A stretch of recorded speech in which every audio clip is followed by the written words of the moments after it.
বন্ধুদের সাথে এবং পরীক্ষিত সাথীদের সাথে প্রতারণা করতে পারে, এরা ক্ষমতায় গেলে বাংলাদেশের জনগণের সঙ্গেও প্রতারণা করবে।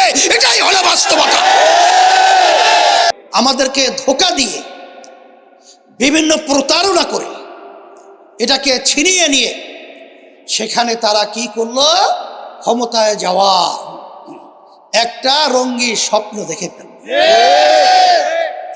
রঙ্গি স্বপ্ন যারা ক্ষমতার দেখেছে, এদের মাধ্যমে জাতি প্রতারিত হবে, দেশ আবার অনিশ্চয়তার দিকে চলে যাবে। তারা ক্ষমতায় গেলে তারা শরিয়া আইন বাস্তবায়ন করবে না এবং শরিয়া অনুযায়ী দেশ পরিচালনা করবে না। স্বার্থন্বেষী দল এটাকে, এই ইসলামের পক্ষে বাক্সটাকে তারা ব্ল্যাকমেইল করে আমাদেরকে ধোঁকা দিয়ে বিভিন্ন প্রতারণা করে এটাকে ছিনিয়ে নিয়ে সেখানে তারা কি করলো, ক্ষমতায় যাওয়া একটা রঙ্গি স্বপ্ন দেখে ফেলল। এই ক্ষমতা যাওয়ার রঙ্গির স্বপ্ন নিয়ে তখন আমরা দেখলাম যে তখন তারা বিভিন্ন জায়গায় কথা বলে যে তারা ক্ষমতায় গেলে তারা শরিয়া আইন বাস্তবায়ন করবে না এবং শরিয়া অনুযায়ী দেশ পরিচালনা করবে না। তারা দেশ চালাবে পরিচালিত সেই নিয়ম নীতি যে চলছে, সেই আদর্শ, সেই নিয়ম নীতির উপরে। আমাদের কথা হলো যে শরিয়া কাকে বলে? আমরা নামাজ পড়ি, এটাই শরিয়া। আমরা রোজা রাখি, এটাই শরিয়া। আমরা হজ করি, এটাও শরিয়া। আমরা অন্যায় প্রতিবাদে ন্যায়ের পক্ষে কথা বলি, এটাও শরিয়া। কিন্তু দুঃখের মধ্যে বলতে হয় যে প্রচলিত নিয়মে আইনে দেশ পরিচালনা করবে। তখন আমাদের সন্দেহ চলে আসলো যে আসলে বাস্তবতা আমরা যে লক্ষ্য উদ্দেশ্য নিয়ে আমরা পথ চলছিলাম, কিন্তু সেই লক্ষ্য উদ্দেশ্যকে মেলান করে রঙ্গি স্বপ্ন যারা ক্ষমতার দেখেছে, এদের মাধ্যমে জাতি প্রতারিত হবে, দেশ আবার অনিশ্চয়তার দিকে চলে যাবে। আমরা যে লক্ষ্য উদ্দেশ্য নিয়ে চলছিলাম, সেই লক্ষ্য উদ্দেশ্য বাস্তবায়ন হবে না। আমরা দেখলাম যে আজকে আমাদের পাশের রাষ্ট্র ভারত, যে পাশের রাষ্ট্র বন্ধুত্ব সুলভ আচরণ, এটাই তো বাস্তবতা। কিন্তু ভারতের আচরণগুলো আমাদের দেশে বন্ধুত্বমূলক সূচক আমরা ইতিহাসে পাই নাই। কিন্তু আমরা দেখলাম গোপনে তাদের সাথে বৈঠক করে, সেটা নাকি একবার নয়, নিয়মিতের বলে একটা অংশ। আমরা দেখলাম বিভিন্ন জায়গায় যে তাদের কথা এবং তাদের চিন্তা, যারা পরীক্ষিত বন্ধুদের সাথে এবং পরীক্ষিত সাথীদের সাথে প্রতারণা করতে পারে, এরা ক্ষমতায় গেলে বাংলাদেশের জনগণের সঙ্গেও প্রতারণা করবে। এটাই হলো বাস্তবতা। এবং এরা যদি ক্ষমতায় যায়, তখন এই দেশ নিয়ে আমরা যে চিন্তা করেছি, আপনার স্বপ্ন দেখেছি, তখন ইসলামকে আমরা আমাদের নিজের হাতেই জবাই করার শামিল হবে। তখন এদের এই প্রতারণার জালে, এদের এই ষড়যন্ত্রের জালে ইসলামী আন্দোলন বাংলাদেশ ক্ষমতায় তারা যাবে আমাদেরকে টেক লাগিয়ে সিঁড়ি বানিয়ে, এই ধোঁকাবাজদের সঙ্গে আমরা সিঁড়ি হিসেবে ক্ষমতায় যাওয়ার সিঁড়ি হতে চাই না। তখন ওই মুহূর্তে একা ইসলামী আন্দোলন বাংলাদেশ বের হয়ে আসা, এটা চারটিখানি কথা না। আপনারা যত সহজ মনে করেছেন অত সহজ নয়। কিন্তু আল্লাহর উপর তাওয়াক্কুল করে যেই লক্ষ্য উদ্দেশ্য নিয়ে ইসলামী আন্দোলন বাংলাদেশের রাজনীতি করে, আমি নিজেও কিন্তু এমপি প্রার্থী হই নাই, এমপি লালাই তো আমরা নয়, মন্ত্রিত্বের জন্য রাজনীতি করি না।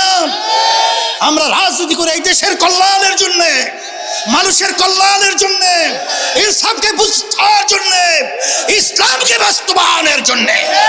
কিন্তু যারা নাকি আমাদেরকে এই ধোঁকা দিয়ে প্রতারিত করে ক্ষমতায় যাওয়ার স্বপ্ন দেখেছে, আল্লাহর রহমতে আমার মন বলছে সেই রঙ্গিন স্বপ্ন বাস্তবায়ন হবে না। এখন কথা হলো, আমার ভাইদেরকে বলবো, পর্দারে মা বোনরা যারা শুনেছেন, এই সিদ্ধিরগঞ্জ এবং এই সোনারগাঁয়ের মাটি ইসলামের পক্ষের ঘাঁটি। এমন এক প্রার্থীকে আপনাদের সামনে আমরা দিয়েছি, যেই প্রার্থী রাষ্ট্রদূত ছিল সৌদি আরব বাংলাদেশের পক্ষ থেকে। আমি যতটুকু তার সম্পর্কে জেনেছি, আমি বহুত আলোচনা করেছি। আপনাদের এই এলাকার জন্য কল্যাণ যদি আপনারা পেতে চান, আমার প্রার্থীর সঙ্গে অন্যান্য প্রার্থী তুলনা করবেন। যদি আমার প্রার্থী সর্বদিক থেকে ভালো হয়, তাহলে যারা ইসলামকে ভালোবাসেন, যারা মানুষকে ভালোবাসেন, যারা এই দেশকে কল্যাণময় দেশ হিসাবে দেখতে চান, আমি সকলকে উদাত্ত আহ্বান জানিয়ে দাবি করছি। বারবার আমরা 53 বছর ভোট দিয়েছি। আসেন, আমরা অন্য অন্য মার্কা, অন্য অন্য দল আমরা দেখেছি। এই পরিবর্তনের লক্ষ্যে আপনাদেরকে উদাত্ত আহ্বান জানাচ্ছি যে আমার প্রার্থী ইসলামী আন্দোলন বাংলাদেশের পক্ষের হাত পাকা। যে হাত পাকা প্রতীক এমন এক শান্তির প্রতীক, যেই প্রতীকের বাতাসের মাধ্যমে আল্লাহর সমস্ত অশান্তি দূর হয়ে যাবে ইনশাআল্লাহ। এখন আমার নেতাকর্মী সহ আমার মুহিব্বিন, আমার ভাইদেরকে আমি পরিষ্কারভাবে বলছি, আমার মা বোনদেরকেও বলছি, আমার কথা পৌঁছায় দেন সারা দেশের মধ্যে। আসেন, আমি সারা দেশ থেকে যে খবরগুলো পাচ্ছি, আল্লাহর রহমতে ইসলামী আন্দোলন বাংলাদেশের প্রতি হাত পাকা প্রতীকের প্রতি, চরমোনাই পিসা হুজুরের প্রতি, চরমোনাই পিসাবের প্রতি আল্লাহর বান্দাদের মা বোনদের আন্তরিকতা তৈরি হয়েছে। বাংলাদেশ পরিবর্তন হবে, ইসলামের পক্ষের একটা সরকার বাংলাদেশের ভিতরে সংসদে যাবে, এরকম একটা পরিবেশ আমার কাছে মনে হচ্ছে। এরপরে অনেকের কাছে একটা জুজুর ভয়। জুজুর ভয় কি? আমাদের প্রার্থী বিজয় হবে কি হবে না, জিতবে কি জিতবে না। কিন্তু এবার তো একটা সুযোগ আল্লাহর রহমতে এসেছে। যদি আমরা প্রার্থী যদি আমাদের এখানে বিজয় নাও হয়, এই ভোটটা সারা দেশের গণনা হবে। এই ভোটের মাধ্যমে আপার হাউজ, সেখানে আল্লাহর রহমতে আমাদের প্রতিনিধি যেতে পারবে। সেখানে যদি আপনাদের প্রার্থী আল্লাহর রহমতে, আমি যতটুকু তথ্য নিয়েছি, এই সিদ্ধিরগঞ্জ এবং সোনারগাঁয়ের মানুষ আমাদের গোলাম মুসি ভাইকে তারা কিন্তু গ্রহণ করেছে। এবং আল্লাহর রহমতে আমার তো মন বলছে আল্লাহর রহমতে সে বিজয় হবে। বিজয় হলে আল্লাহর রহমতে সে তো আপনাদের এমপি হবে। হ্যাঁ, আর খোদা নাকাস্তা আল্লাহ না করুক, যদি নাও হয়, তারপরেও যদি ভোটের পরিমাণ সেই আকাশচুম্বী সহ হয়, তাইলেও সে কিন্তু এমপি হওয়ার সম্ভাবনা থাকবে। এই দিক থেকে আমি পরিষ্কারভাবে বলছি যে আপনারা এখন নেমে যান।